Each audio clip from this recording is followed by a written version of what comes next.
Your week been? I had a quiet week this week. Not much happening.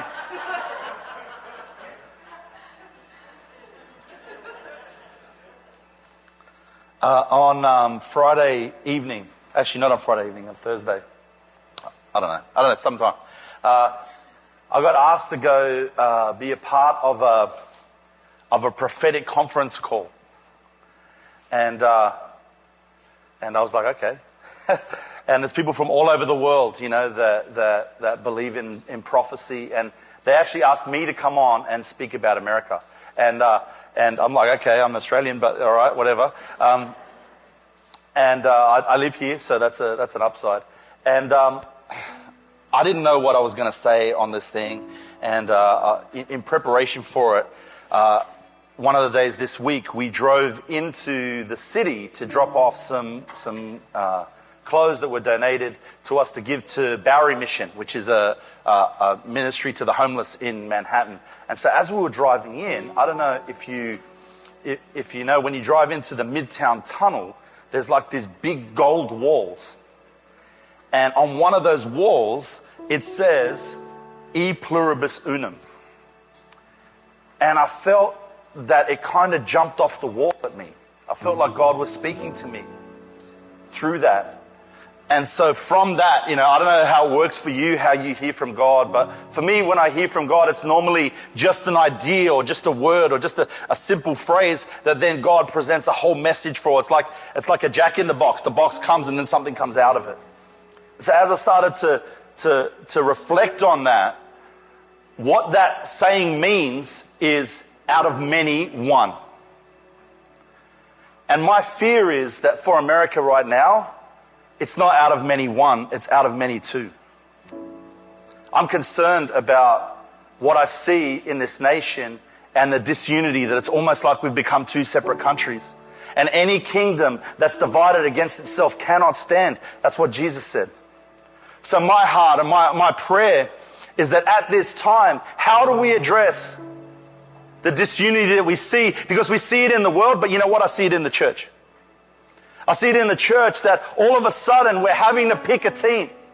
When we were designed to be on the same team. Shobi shared about it, and we hadn't talked about this in advance, but it was exactly what he was talking about. Communion is about bringing us together, but I feel like our world is trying to tear us apart.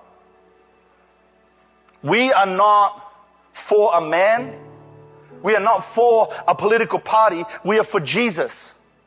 First and foremost, above everything else. And last week we prayed for results in this election, and we believe that God's hand is in it. We believe that whoever sits in the White House, Jesus is still on the throne. And at this time, more than ever, we need to work hard to build unity. We need to work hard so that the church can fulfill its role of being a voice to this world that desperately needs it. We need to demonstrate what we believe, that we will never succeed if we cannot come together. The picture that I had of it is the Tower of Babel. And in Genesis 11:6 it says, look, he said, the people are united and they all speak the same language. After this, nothing that they set out to do will be impossible for them. Nothing that they set out to do will be impossible for them. And I feel like we're not speaking the same language.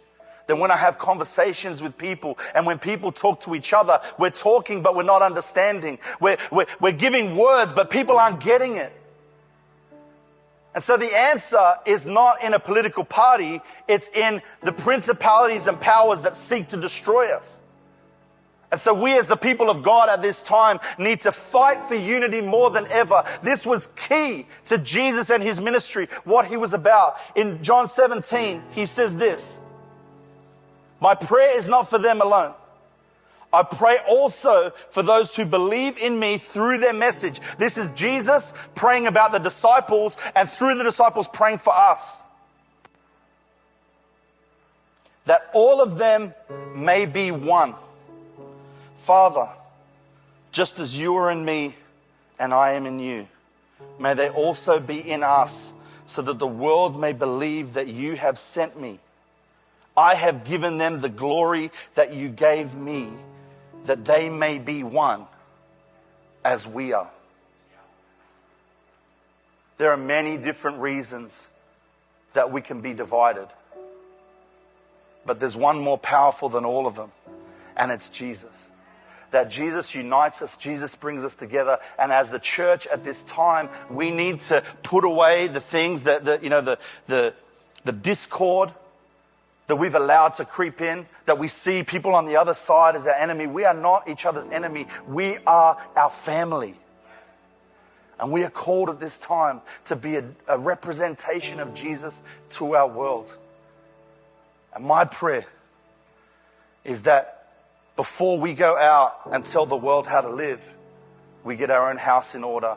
And we make sure that we love across the divide, that we make sure that we are in this together, that we support and encourage one another. Because some people today are joyful and some people today are mourning. And the Bible says that when one is rejoicing, then we all rejoice. And when one mourns, we all mourn. We all should not be gloating and lording it over at this time, or we shouldn't be trying to pull other people down.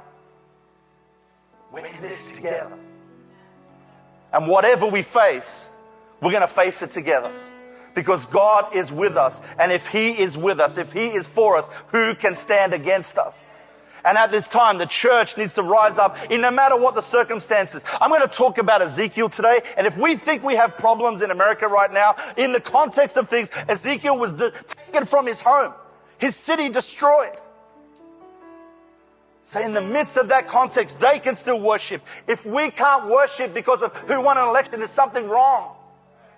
And at the end of the day, a decision is going to be made. On January 20th, someone's going to move into the White House or stay in the White House. I don't know. But I'm not going to let it spoil my day. I'm not going to let it ruin my life. Because at the end of the day, Jesus is on the throne. And He makes kings rise up, and He makes nations rise up, and He also allows nations to fall. And at this time, I believe that God still has an amazing plan and purpose for the United States, because we are missionary senders. We are supporters of ministries around the world. We are a blessing to the world, and we need to be that. And so the devil seeks to kill and to destroy, but Jesus has come that we might bring life. And not just that we have life, but we bring it to the world, that God would use us to be a blessing to many. And it doesn't matter, because whoever sits in a position of power is still under God. They're still under God. And so I know last week we dedicated the whole service to prayer. But before we move on and get into all the other stuff that we're going to do today, I think we need to spend some time praying. We need to pray over the church. We need to pray over the nation. I have had so much bad news about the church this week. Like we were distracted, and while this is going on, ministries are falling down, churches are closing. Let's continue to make the main thing, and that is that Jesus is on the throne and He's called us to serve Him with everything that we have.